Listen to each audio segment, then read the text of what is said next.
Welcome everyone, and thank you for joining this Mishcon Academy session, part of a series of online events, videos and podcasts looking at the biggest issues faced by society today. Just to introduce myself, I am Jan Holmes, Academy Advisor at Mishcon, and I will be hosting today's event. Before I introduce Ita, there are some housekeeping points to mention. If you're online, you've joined this session automatically on mute and without video. If you have a question, you can use the Q&A function located at the bottom of your screen and we will pick this up. If you have any technical issues during this event, please feel free to let us know via the chat and one of the Mishcon team will help you. If you are in the room, please just raise your hand. Before we make a start, I would like to make it clear that during this conversation, we will be talking about intimacy, body parts, and potentially abusive, intimate content. Whilst we hope you will find our discussion positive and empowering, sometimes reflecting on this content can be activating for anyone who has experienced harassment or abuse. In the interest of self-care, please feel free to step away at any time. I've left some handouts at the back of the room that offer support to anyone who feels they might need it. So without further ado, I'm delighted to introduce our guest today, Ita O'Brien. Ita is the UK's leading intimacy practitioner and founder of Intimacy On Set, which provides services to TV, film, opera and theatre when dealing with intimacy, sexual conduct and nudity. Ita pioneered the role of intimacy practitioner and since 2014 has been developing best practice intimacy on-set guidelines which have been widely adapted across the industry, advocating for safe, fair and dignified work.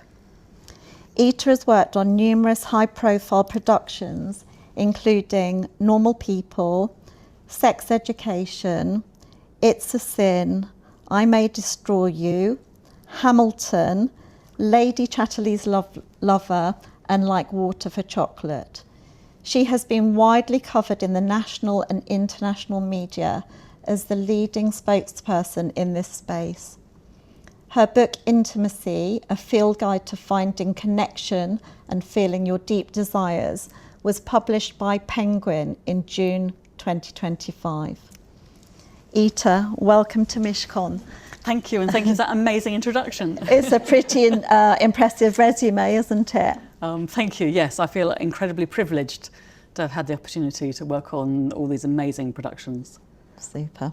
So can we start by sharing with us what inspired you to become an intimacy coordinator and how you got started in the field? I thought maybe we could start by reading an excerpt from your book. We'll start with that? Yes. Okay. Oh, you've scuppered me now. I thought I was going to answer the question first. Okay. You can answer the question first if you'd prefer. Let's do this. So, an intimate scene.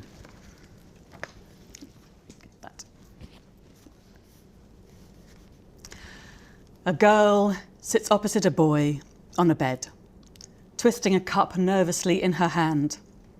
They are around 17 years old. He sits on a chair, near but just out of reach, watching her intently.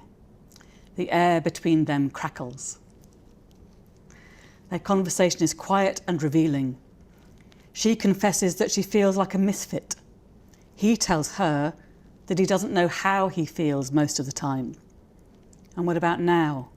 She asks. He doesn't answer, but instead stands, goes to her as she sits on the bed and gently kisses her.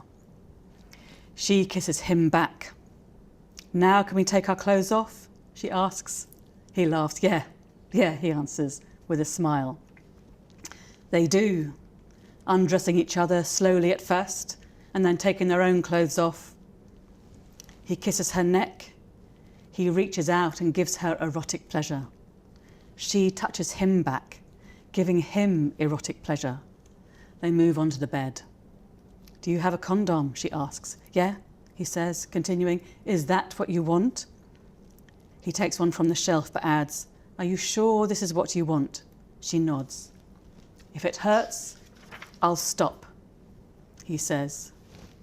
He puts on the condom and then kisses her gently. She gasps as she registers penetration. He asks, "Does it hurt?" She replies, "A bit," but looks up at him and smiles. It's nice. And they tenderly make love. So many of you may recognise this scene where Marianne and Connell make love for the first time. It's in the second episode of the BBC series adaptation of Sally Rooney's novel Normal People. And it has had an extraordinary impact.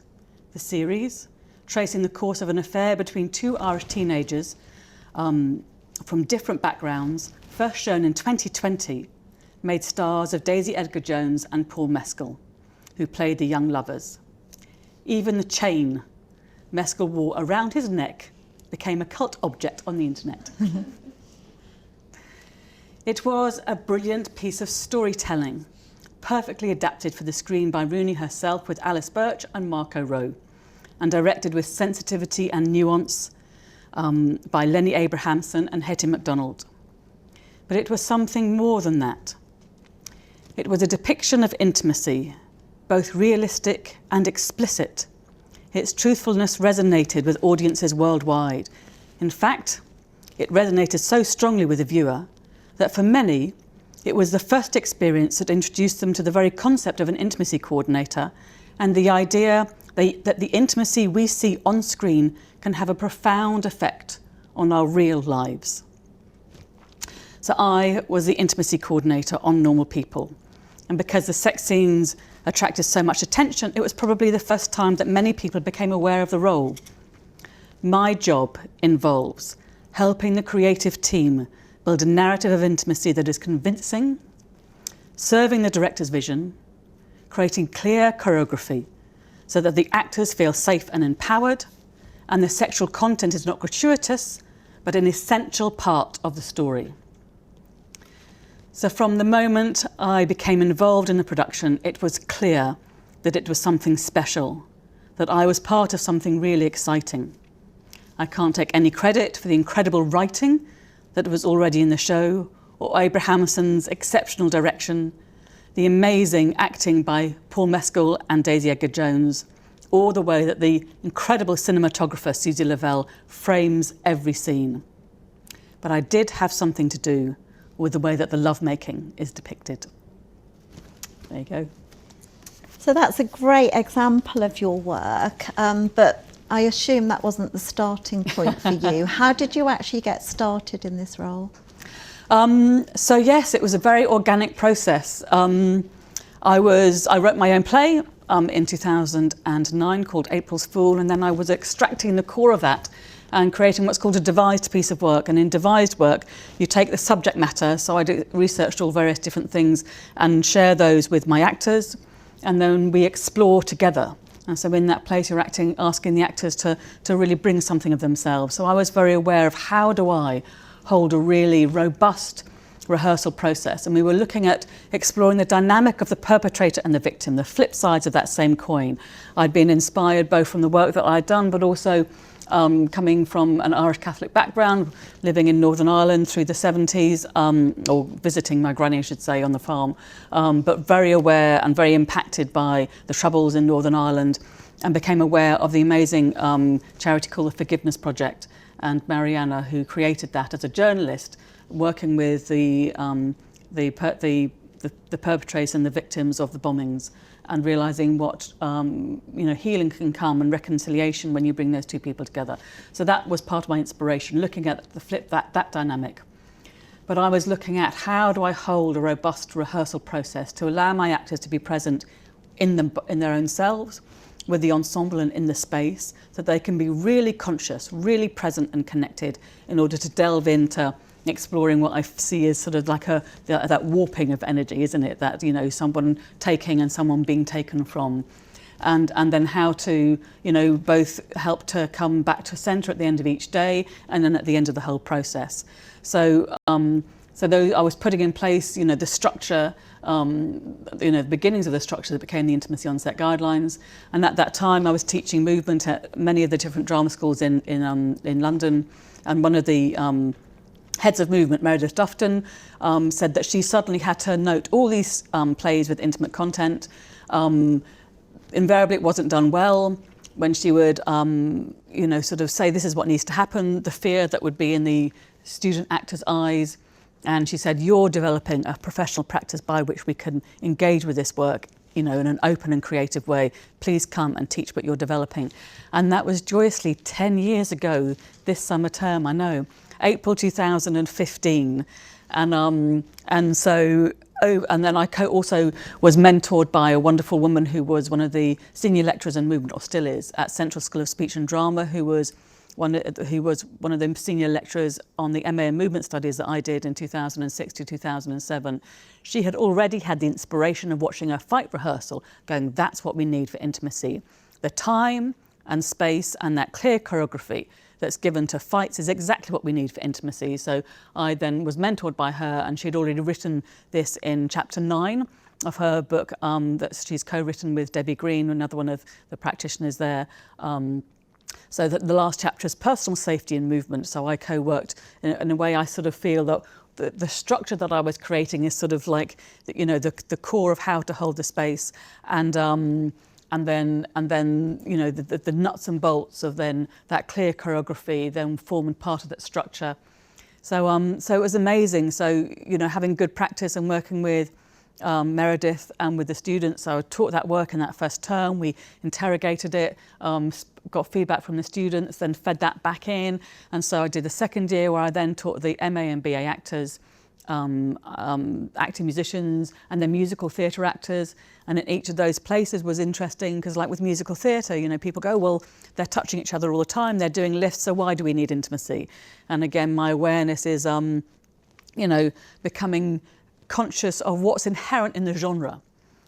So what's inherent in touch? What is a fundamental agreement and consent in touch in musical theatre? And then when do things fall outside of that?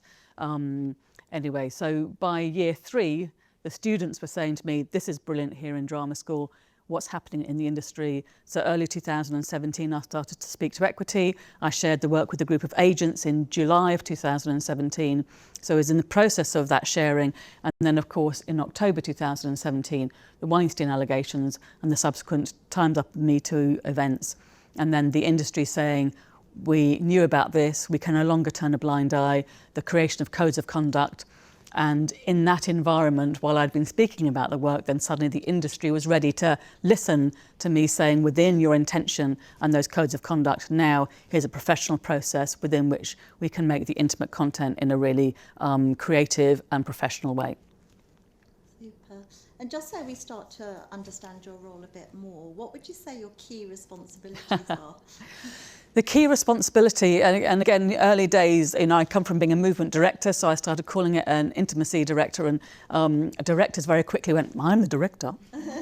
And interestingly, the work took hold more in TV and film, and the role is absolutely akin to the stunt coordinator. Yeah, so changing it to the language and then naming the intimacy coordinator for TV and film, it's exactly the same. Stunt coordinator is there to facilitate a production, to make a brilliant stunt or fight, and inherent in the process is that open conversation, clear choreography, teaching techniques where needed, and then creating a really brilliant stunt or fight where everybody knows what's happening, feels empowered. Sort of an actor might say, happy for the character to run along the roof and jump from one roof to the other, but I'm really scared of heights, so please can we have a stunt double? So it's exactly the same here. That's what we're putting in place, just a professional process and procedures, open and clear conversations, so that everybody can be creative with the intimate content, from the producer, serve and the writer, the director's vision can be heard, actors' requirements can be listened to and supported, and then each and every role that supports that is that communication is there so that everybody can make a really good intimate scene. Super. And how do you actually approach sort of creating a sort of safe and respectable environment for your actors when they're on set or creating a scene? So the fundamental tenets are open communication and transparency. So again, just asking the question and allowing everybody, like I say, to be creative. So in the past, including Lenny, saying, so many directors saying to me, before the guidelines that gives a professional structure, a director would say, I feel if I really engage with intimate content, if I really start talking in detail about what I want, I'll feel that I'm the one that's considered a bit weird and a bit of a pervert. Mm-hmm. So that in that, so that was one of the reasons that it just wasn't engaged with. And then people are just embarrassed, aren't they, to really openly engage with the intimate content. Everybody has a different lived experience, different cultures, different religions that have different relationships to how openly we can talk about our intimate lives. So that has a big impact. So without the intimacy on set and guidelines, it was the elephant in the room. But with the intimacy on set guidelines, how we're creating a safe space is professional process and procedures, but the overall tenets are open communication and transparency across the board with everybody, and then and then agreement and consent. So checking out with all the cast, and then clear choreography, and invariably we're also saying, particularly if there's nudity and simulated sex, that we're putting in place a rehearsal in good amount of time before the day on set, or possibly on the day on set. And again, it depends on, where you're at in that process. If it's the first day on set, then regardless what scene it is, it might just be a kissing scene or a simulated sex scene. I'll say, there should be clear choreography, a rehearsal time in preparation for the day on set. But perhaps those we're into second season with two actors who are the leads, who have got a really good relationship with each other, who really know their characters. Then if perhaps it's a kissing scene, then I might check in, but I wouldn't need to be on set. So it's all those conversations. And then the day on set, again, professional process put in place. So first of all, closed set, which means that both for the actor-director rehearsal, there's nobody else present other than, the actor-director, script supervisor, myself, and possibly the first AD. And then once it's been choreographed, then possibly the cinematographer. Yeah. Will step in, but then certainly when it's being filmed, again, the closed set. So all the lighting people will come in, and the sound and the props people. But then once everything's ready, everybody that hasn't got a job in that moment is offset. So and I say someone can then finish and they can be sat and be on their phone while the scene's being filmed. You're out of there. Yeah. Yeah. And then the next thing is the actors have the autonomy to halt the action. Yeah. So we put in place a timeout. And there's no questions asked. If an actor is implementing that timeout, we don't need to ask why. And again, that gives the actors the autonomy to halt the action if needed. And I always ask the actors to agree their own word. Yeah, word. So the safe word, so that they take control of it. And then I tell that to the first AD, and then he shares that with the people present on the closed set. So, for example, sometimes I had a lady who said that they had, taken their months to become camera ready for their naked moment, and they were dreaming of eating a burger.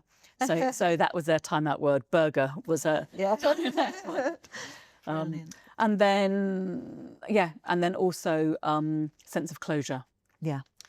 So when you're asking an actor in the middle of the day to sort of get all that erotic and sensual energy going, it's, and you want that to really serve characters, to serve storytelling, and it's also really healthy to then have closure. So invariably, it's just instinctively, two actors will invariably do a high five and thank each other and have a hug. And then if something more needs to be put in place, then I can facilitate that. So it's so important. Super. So we've talked a bit about sort of support and protection for the actors. Do you think there are occasions when the crew might be activated by something you're doing on set? So absolutely. So our role is putting in place best practice.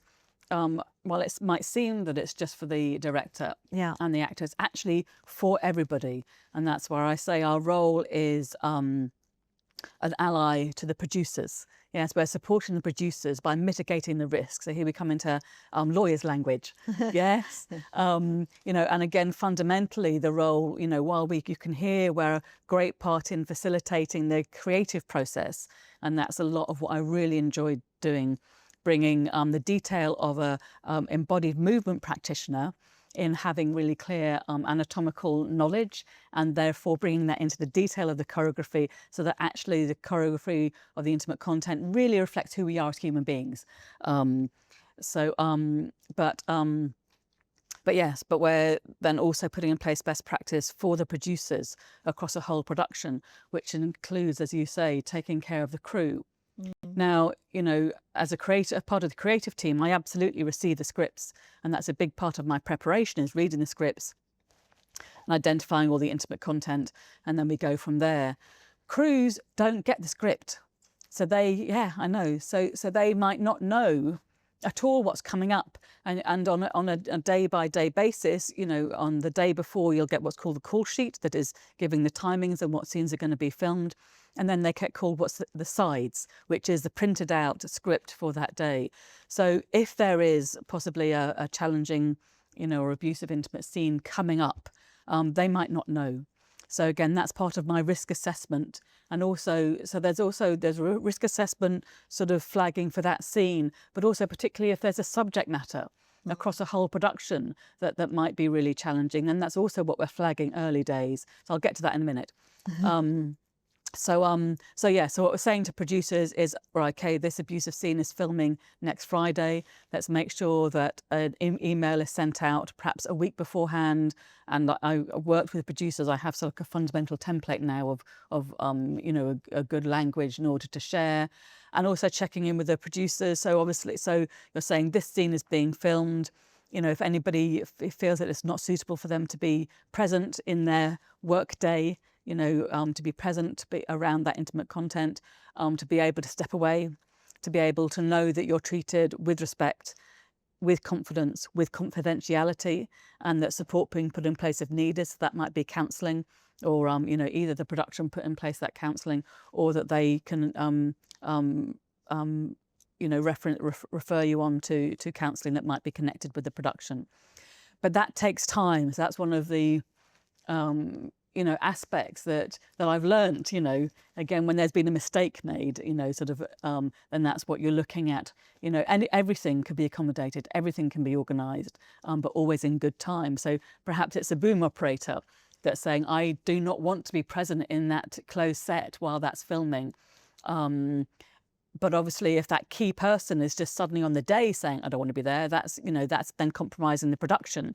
So we're supporting the producer, by having that conversation in good time. They can come forward to their head of department, that can be shared with the production, and a suitable replacement can be put in place. So it's those kind of things that that it's a joy to facilitate, because it doesn't mean our role and the content that is in a production, it doesn't mean dumbing down anything, but it also means making no assumptions.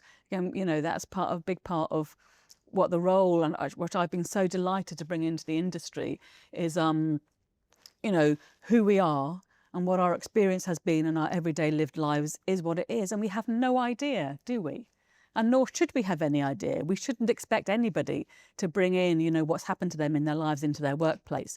But we do need to put in place a process and a structure that allows for everybody to be taken care of, particularly around possibly activating subjects. And on that score, just to say also something, that I might think of as being a joyous and beautiful thing. So I had the wonderful opportunity to film the most gorgeous and empowering birthing scene. And in the preparation of the modesty garments, I was in with the costume department, and again, thankfully was in good time. And again, this reminded me, make no assumptions. Something that I think is joyous might not be joyous for somebody else. So I was in with the costume department, and somebody from the costume department said, oh, I'm dreading that day. And I said, oh, why? And of course, they had had an experience of a stillbirth. And so that day for them was going to be very challenging. So again, it's knowing that. And I went straight to producers, went, I hadn't thought about this. Please can we put out a warning about this scene? Again, so a big part of this work is make no assumptions. Having that open communication and transparency as part of the professional process of what you do in that preparation for the day on set is so important. Super, thank you. So obviously we'll have a few lawyers in the room Yes. today and online. What are some of the key legal issues you experience in your role, and how do you address them? So yes, a very important part of the role is then anchoring and evidencing what we're putting in place to mitigate best practice, to mitigate possible risk, and then to implement best practice. And that's anchored in paperwork. So as I say, so the arc of paperwork is so important. And actually, one of my cousins is an entertainment lawyer, so it's been really interesting as the work's developed and hearing or her coming to me with some questions. So, for example, you're identifying the intimate content. Very often, the production will say, "This is the intimate content," and I'll say, "Great, thank you for that," and then I will read the script and I'll go, oh, okay, there's a shower scene here that they hadn't identified as intimate content. It's a shower scene that has somebody with the inference of being naked in a shower. So I'm going, okay, that also needs support. And so there's stuff like that. So you're really clear and robust identification of the scenes, and that sets up, as it were, the Bible for the production, that then that's what we're going to gradually journey through. And then, putting in place those conversations and then rehearsals ahead of time that's needed.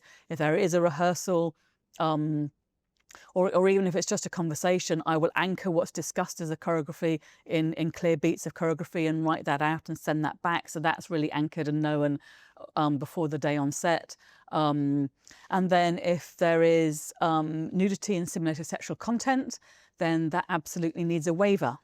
Yeah, so any nudity that's beyond what someone might wear on a beach is considered nudity. Yeah. And then if there's simulated sexual content, so those absolutely have to have a rehearsal, and they need a nudity stroke simulated sex waiver. And they're marvellous because they're legal, and the legal team on the production is asking for that, and it means that there's it's absolutely supported by the production and the producers that process will happen in good time. So we'll have those check-ins, we'll have the rehearsal, and then I'll write out the document that has what the scene is, and then what the choreography of the scene is, and then what each actor has agreed to regarding nudity, simulated sexual content and touch, and then what the modesty garments are. I will have spoken to the costume department, and we'll have agreed what's the minimum. Is it nipple daisies? Everybody know what I mean by nipple daisies?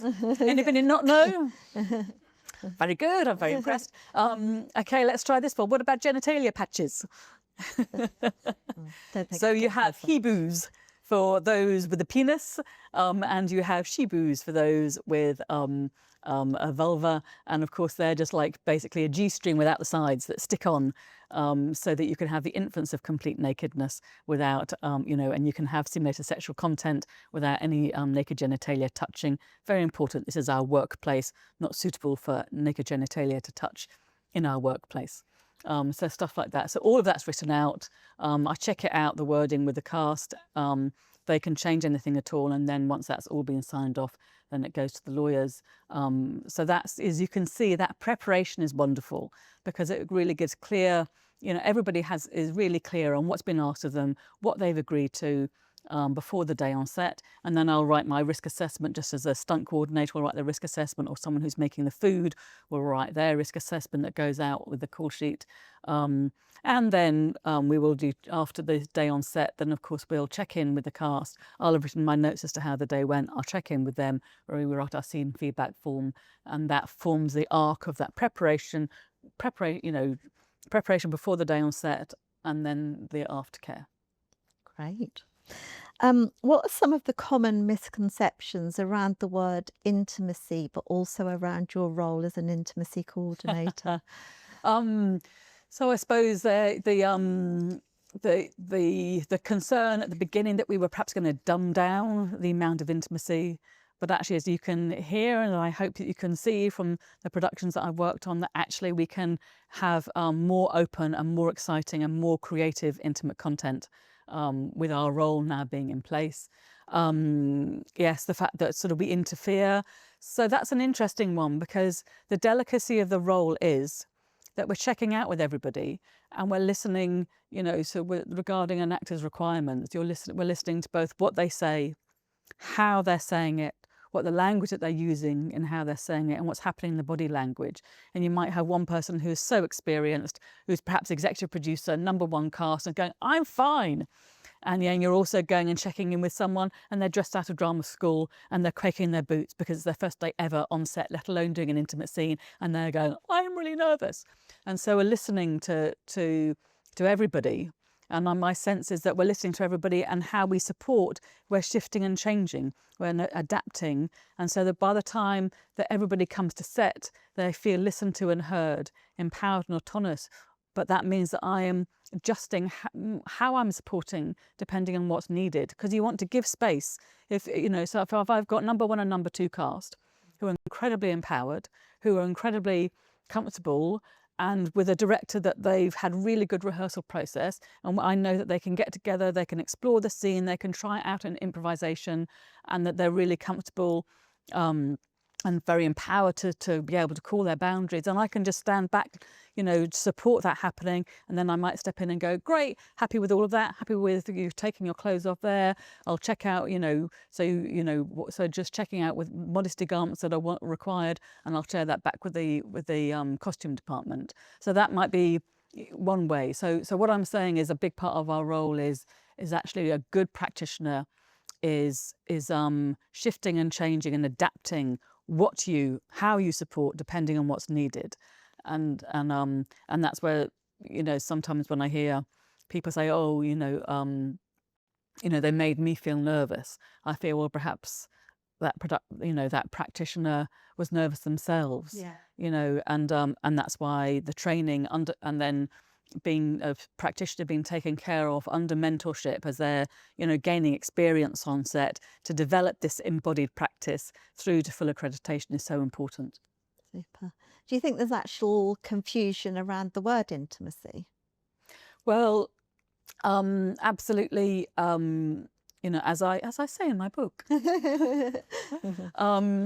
intimacy, that there are very many types of intimacy. You have familial intimacy, you have friendship intimacy, then even with your partner, you have those different, you have experiential intimacy. You might, with your partner really enjoy going for a walk every day. You might enjoy going to the cinema with your partner.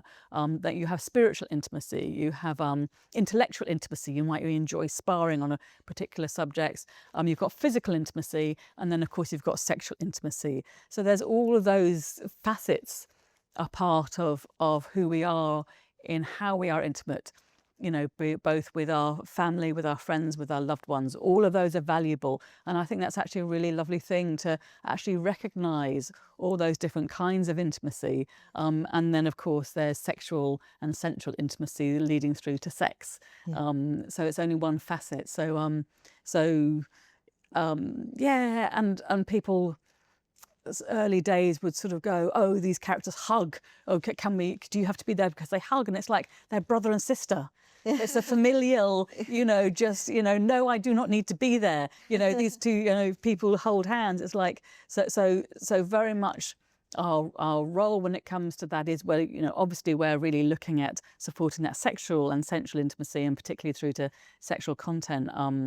But it's interesting, and it's good to become aware of all of that intimacy, but it's also good to not, and that's where there was confusion early days, sort of with what our role needs to support. And it's good to sort of just be aware of the intention of sexual intimacy that absolutely we support. Super. Has it been difficult to persuade producers and directors of the importance of your role?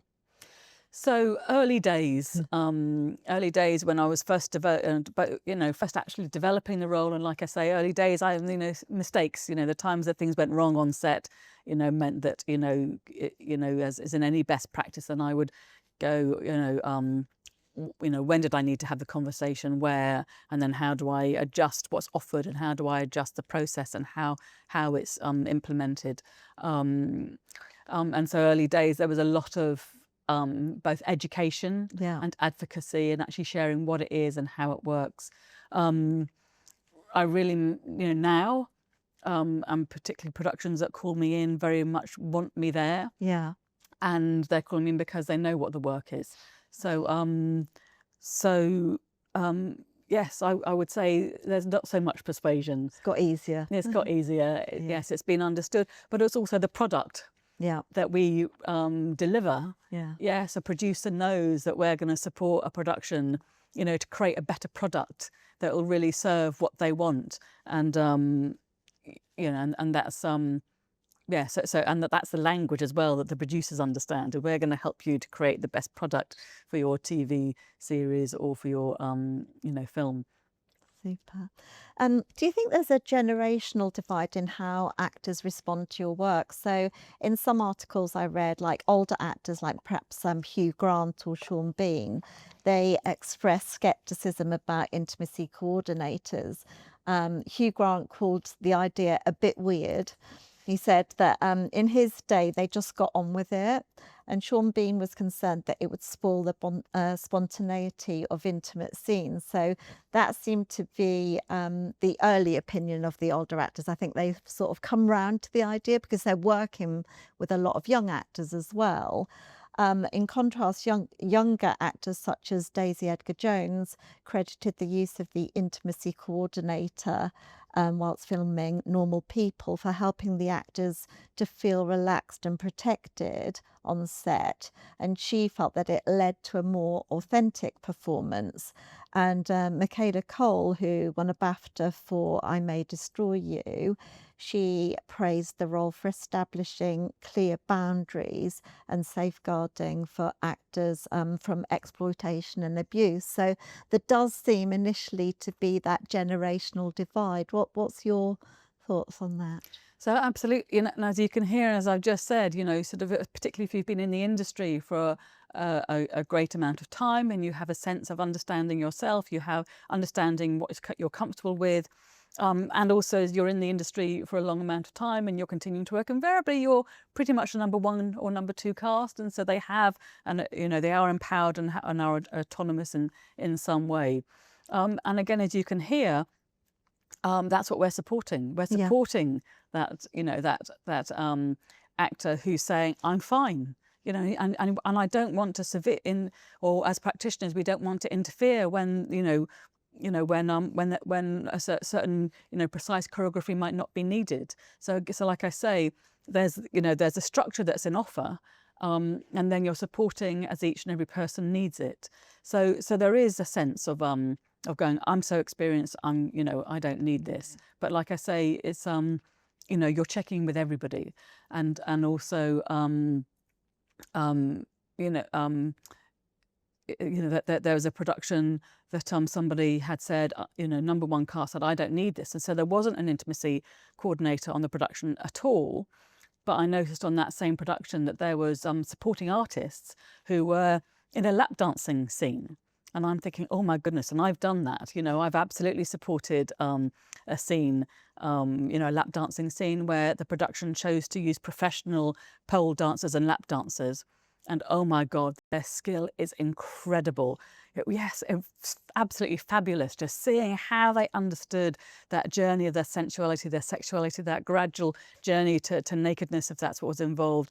God, it's absolutely a privilege to be present with them. And there it's supporting them, sort of to be able to produce that, so the lady who was doing the pole dancing, we agreed the choreography, and then I was saying, you will need now to be doing this all day. Is that choreography that you can repeat? So we were supporting them in that way. But then we had a group of, supporting artists, middle-aged men who were from all walks of life. Yeah. Some people are retired. Some people were there, you were gardeners, or somebody, was a naturist. Yeah. And so they're there, and those people are receiving a lap dance all day.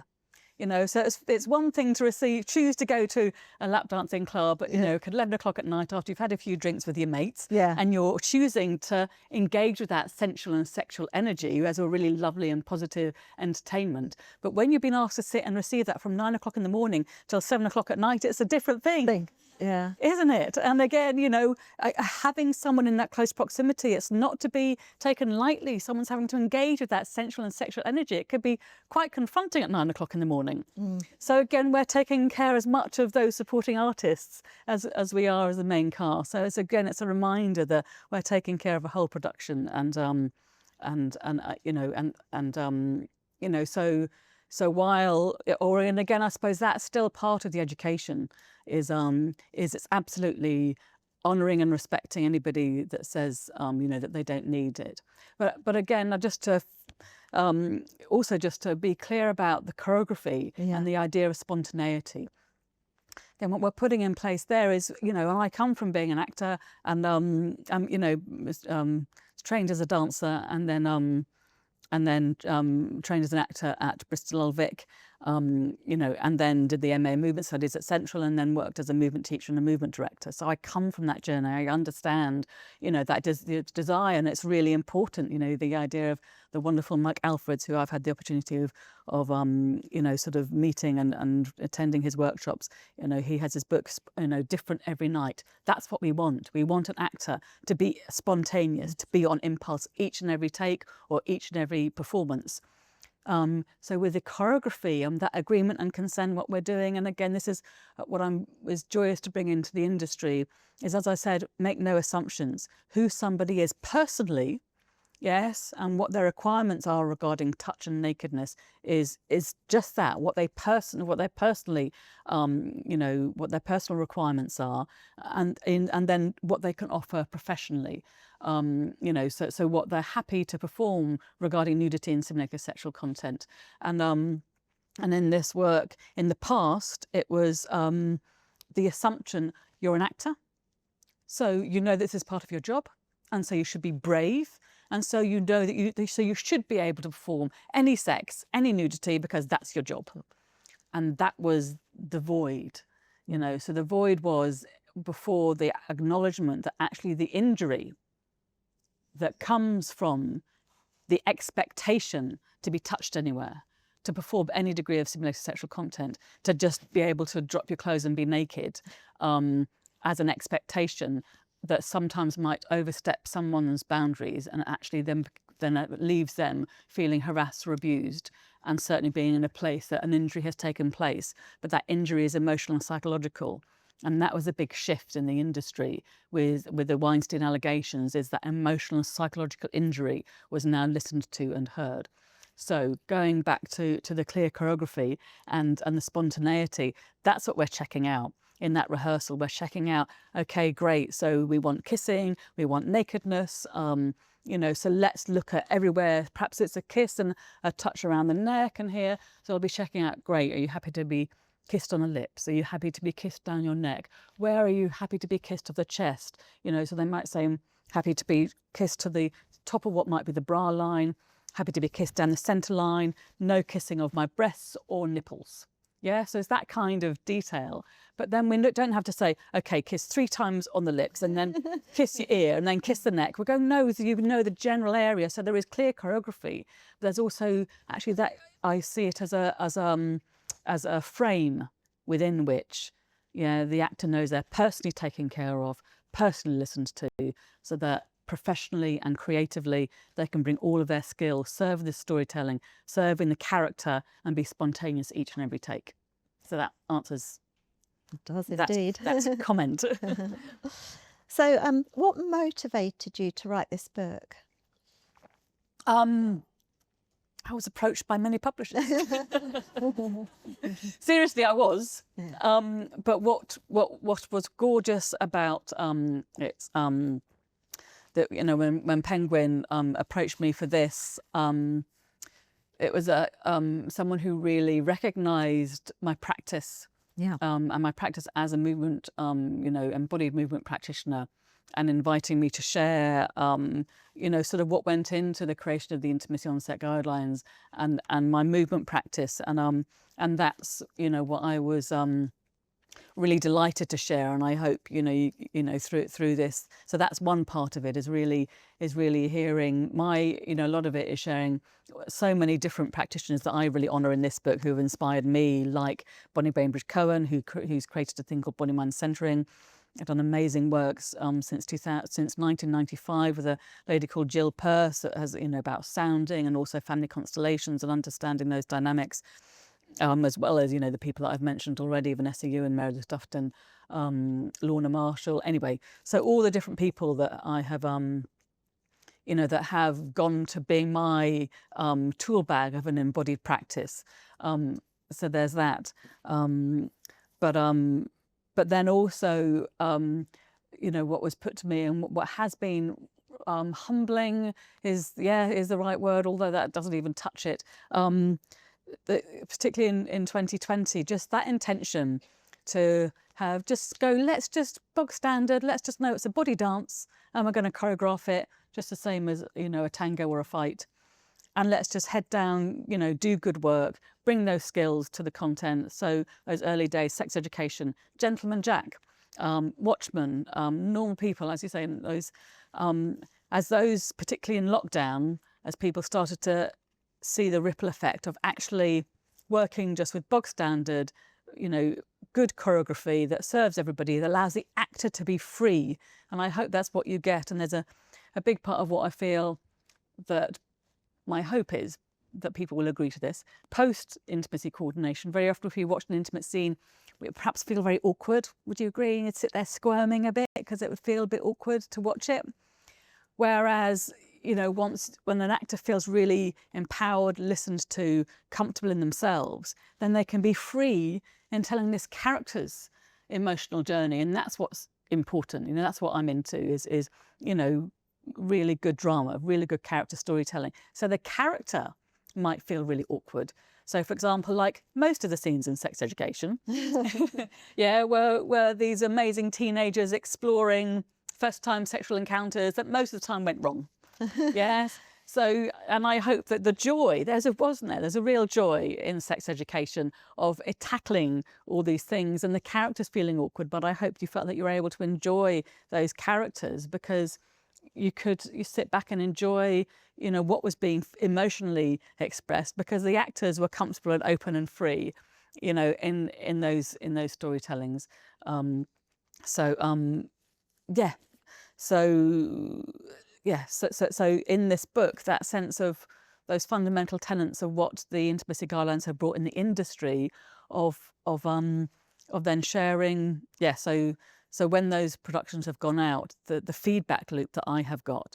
So like the amount of people, like I had a student coming to me and saying that masturbation montage with Amy Lou Wood, telling me that scene has changed my life. It has given me permission to explore myself in a way that was so completely shameful before. And I have had people from Poland telling me that sex education, the TV programme, is Poland's sex education. And I have had secondary schools, teachers from secondary schools telling me that they use that, the scene that I just described, that I read out from Normal People, that they show it in secondary schools as part of a really positive sex education, and they unpick it, around being able to ask for positive, that talking within your sexual engagement is actually a really positive thing. And inviting constant agreement and consent is a really positive thing. So that was a realisation, oh my goodness, the intention was just to work with best practice, but wow, look at the real life ripple effects in the world. Yeah. And so that's also part of then reflecting that back. And then on that score, so then the fundamental things, and for me, coming from an Irish Catholic background where it was absolutely sex doesn't happen. And my poor biology teacher, because I went to a convent school, so our biology lesson when we did the sex bit, and it was just the nuts and bolts, and she was 8.5 months pregnant when she taught us, and she literally stood with her hands on the wall with her head down going more and more scarlet, going, well, of course, all of this can only happen within the bounds of matrimony and only with the intention of having a baby. So that was it. That was my sex education. So understanding the freedom that comes and the joy of being able to discuss and consider our human condition in our intimacy, in our beauty of who we love and how we love, what that's brought, how I can support these scenes in the industry and all the productions that I've worked on, realising that's actually so positive. So that's the beginning of it. That's what I'm inviting in this book, and I hope it gives you as the public at large, that's the beginning, and then let alone the positiveness of communication, consent, choreography, closure, and then having an embodied presence in yourself, so you can listen to yourself, listen to your wants. And as you know, the dovetailing with Gillian Anderson. Has anybody read Gillian Anderson's book Want? Yeah. So again, well, that's a dovetailing of that. Starts off with, in order to bring the guidelines into your lived life, it starts with, what do you want?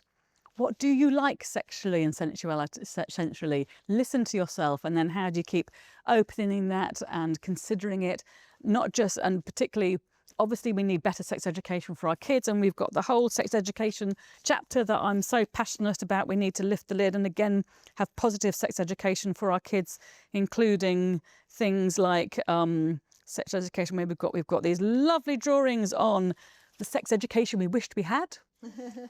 And the next one, where is it? Is I can't find it. What you don't see in mainstream porn. So yes, this is for a lifetime of intimate. You know, considering that it's okay, and we need to acknowledge that. Why should we know what works for us sensually wise and sexually throughout our lives? And it changes throughout our lives, you know, so who you are as a teenager, who you are as your first time loves, who you are, you know, when you're trying to have sex when you're pregnant, how you are having sex after you've given birth to a baby, how you are perhaps if there's illness, perhaps your partner's got Parkinson's or someone's recovering from cancer, and then how we are post-menopause. Thankfully and wonderfully, you've got, you know, the likes of Davina McCall and Marilla Frostrop really opening out those conversations, the wonderful people who have created the Red School about really embracing our menstruality, but then post-menstrual, and then sex into our older years. Yes, how we might need to support our grandparents or even our parents as they go into old people's home. And the idea of our sexual engagement and what we need sexually is actually a human right, a fundamental human right that's important to consider into our old people's home, as what they like to eat and what exercise they have. So there you go. It's a lifetime of sexual engagement, and that's what I'm offering, to just lift the lid and have the joy of how we make our intimacy and our sexuality an important part of our life throughout our lives. Super. Well, I have lots more questions for you, but I think it's only fair that we ask our audience, both in the room and online, whether they have any questions. Lots online. Came flooding in as soon as you started talking, and you have lots of people at light. So I'm going to be a bit selfish. Can I ask? Yes, I'll just one, and then Right. we go. Sorry, everyone online. What do you think about Oscar? Oh, stop. Thank you. Okay, what do you think about Oscar-winning film Anora quite publicly not utilising an intimacy coach, and the intimate scenes being constructed by the actors and the director?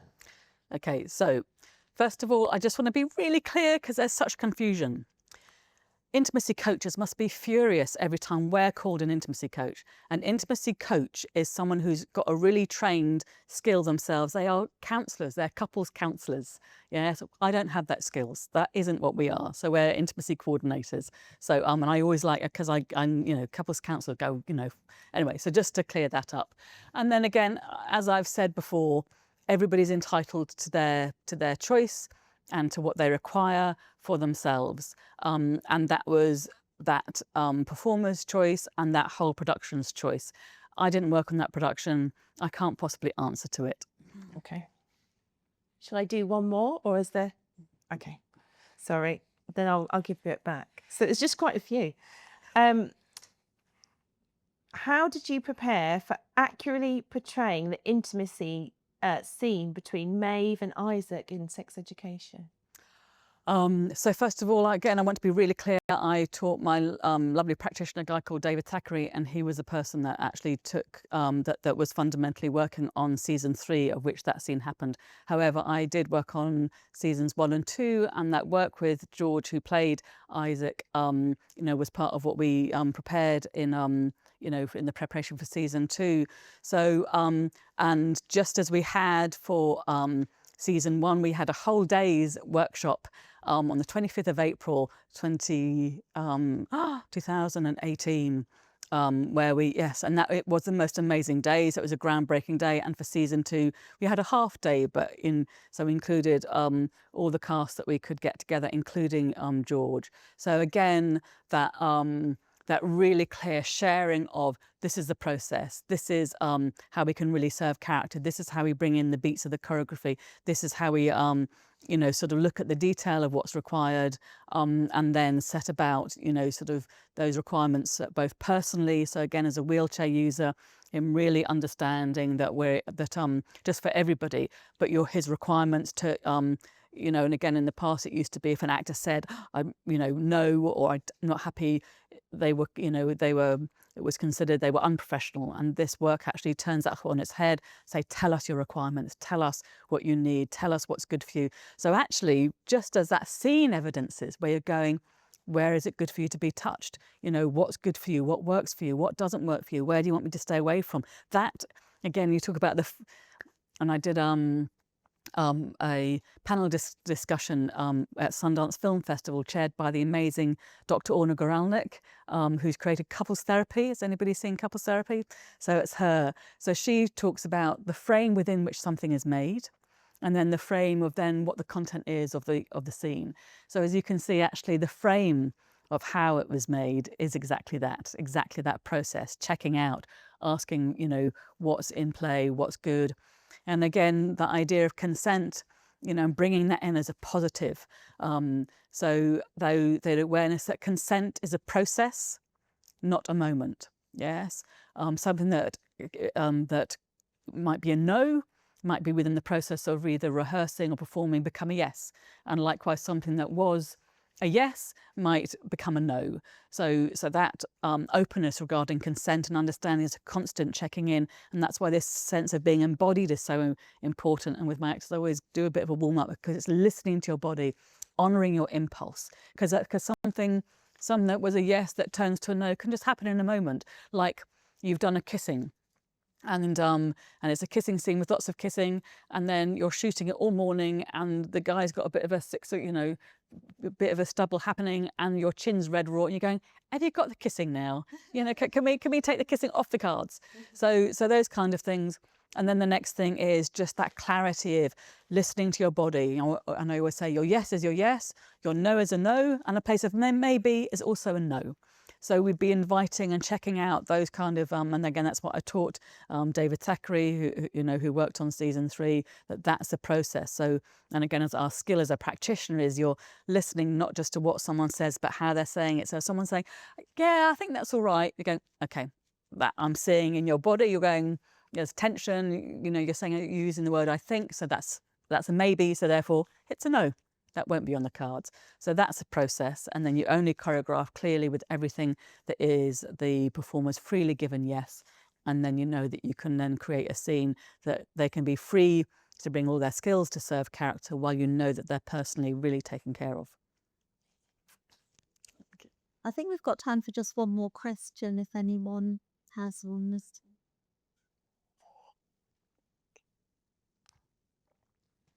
So this is just my assumption, and we've touched on this quite a bit in terms of abusive or triggering scenes. And my assumption is that you have coordinated those particular kind of scenes.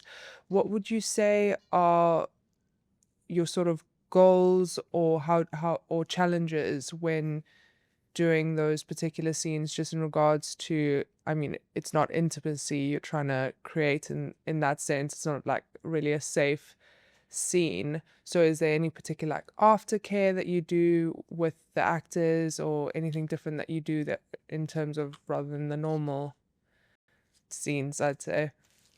I'm really glad you asked that, because do you remember a bit earlier I said I'll mention this a bit later. So first of all is, and I'm so glad you've asked the question, because it gives me an opportunity to bring this bit in, because it's so important. So I dovetail with an artist wellbeing practitioner. Yeah, so when I recognised in a production, and I recognised the risk of challenging intimate content, then I will say to a production, I can support up until this point. And in my check-ins, I can sort of see if someone's activated by any particular subject matter, but I don't have those skills of a counsellor, of an artist wellbeing practitioner. So artist wellbeing practitioners are therapists who particularly understand the requirements of, you know, an actor or a creative or anybody on a set, and they're bringing that kind of the frame of counselling support, you know, in order to be able to support that artist to be able to, you know, have that therapeutic space to engage with what's activating for them, what the challenges are, how to give them techniques so that they don't have to deny what might be going on for them, but give them techniques to perhaps, you know, sort of be able to deal with it, so that they can show up and do a good day of work. And to take care of themselves, and then to be able to then have that aftercare and perhaps have another session afterwards. So I'm flagging that to a production, and then I have sort of the agreement that I have in dovetailing that work with the artist wellbeing practitioner is that obviously everything that happens within the session is confidential, but then also, there's a complete dovetailing. So in my check-in with the cast, they might have shared something with me. I will always check in with them, what they're happy to be disclosed and to whom, and with what language they want that. But invariably I will, you know, perhaps share back with the, under agreement and consent of the cast, share that back with the artist wellbeing practitioner so they know. Perhaps I'll say to them, this scene's coming up in 2 weeks' time, you know, have you got a session in between then? So I'll perhaps email the artist wellbeing practitioner and say, you know, I've checked in with the cast, this scene's happening on this date to let you know. And then in my preparation, I'll check in with the artist wellbeing practitioner, and they will have checked in with the cast if they've had a session with them. Again, what can be disclosed to me so that I can hold a robust support of them in their preparation for the day on set. So that's all that work that goes on there. And then again, it's been really wonderful early days, you know, sort of like it was something new for a producer. But now, you know, I've had situations where I've identified risk on a production, and the artist wellbeing practitioner is employed by the producers for the whole production, not just for the actors, but for the crew and everybody. And also not just for the time of filming, because people understand, you know, you've got long hours, people need to shore up, you know, you've got 10-hour filming days, which means that someone's away from home, possibly if you've got 2 hours to travel, 14 hours a day. It takes a lot of focus, a lot of energy to really be on that ride of filming. So those practitioners then are very often employed for like 2 weeks, 3 weeks after production's finished, because actually that's the time that then very often someone can actually deal with anything that might be coming up. So that's all put in place. And then the next thing is, beautifully, as you recognise, challenging intimate scenes aren't about intimacy, they're about power. So again, you're looking at, why is that scene there? Even more important, you know, anchoring, why is it there? How is it pushing the storytelling forward? You know, what's the necessity for this scene? What is it telling us? Because if it's, you know, and then what's it telling us about each character and each character in relationship? And when those questions are answered, it becomes very clear, you know, the necessity for that scene to be part of the storytelling. And indeed, if it's gratuitous, then it very soon gets thrown out. So that's a really important part. So there's absolute clarity.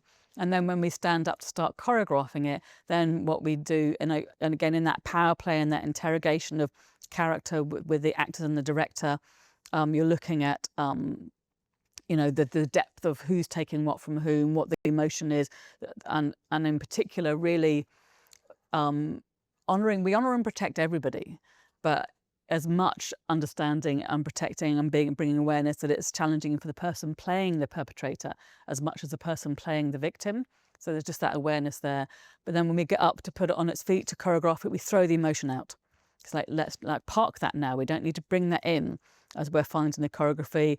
But again, it's really important even more to anchor it with really clear techniques. And then depending on what the degree of violence is, then sometimes I'll be dovetailing with the stunt coordinator, that if there's perhaps someone being strangled, you know, you obviously want to bring in really good stage combat techniques, you know, so invariably there's reverse energy. So if someone's supposedly being strangled, the person who is doing the strangling will just hold the frame, and the person who's being strangled, you know, will be the one that controls it. So you've got this, instead of that person pushing, you've got that person pulling down, and the person who's being strangled being the one that's pushing up, so they're controlling it. So all of those techniques are put in place, but that takes even more body memory and the body dance to be really anchored. So we'll make sure the choreography is really even more put in place. So that all of that safety means that then the day on set, then you let go on that, and you refine the choreography, and then only then for those performances, then you bring in all of that emotion, so that you're really leaning into perpetrator and the victim. And then again, on those scenes in particular, that closure, that high five, well done, honouring yourself for a great day of work, and stepping away is even more important, and then the final check-ins. On that note, high five. Yay! Thank you Thank so you. much for coming in today, Ita. I certainly understand your work a lot more Yay. today. I hope that was a great insight for the audience, and thank you very much.